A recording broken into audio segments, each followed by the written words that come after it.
Welcome back to the S2R show, and this is our second video of the day.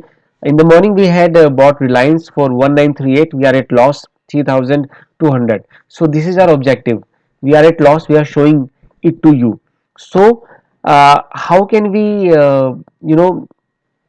hedge this kind of a position?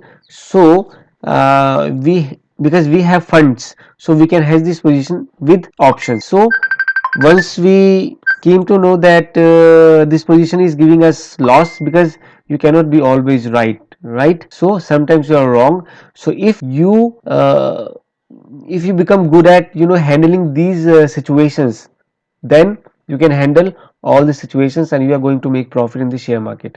So we are at loss. So once we realize that we may be at loss by the day end, so we sold call options, Reliance call options.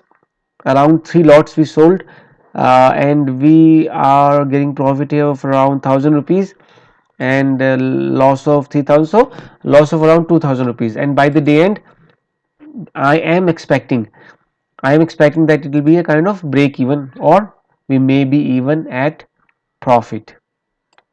So now the second thing is that we had a strangle of Nifty, so we are getting around 400 rupees in that also.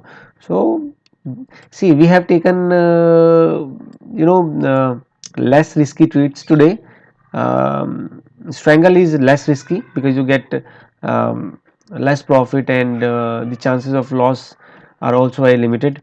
And to be on safer side, we have also placed a stop loss of 60. So this is very important. I tell my client that if you are carrying a position, short position in Nifty, so you should always place stop loss. So what do? I generally I put a stop loss of double the amount. So it around premium is around 30, so I have placed a stop loss of 60. Okay, so that is all. So we will see how it goes by the day end. Thank you.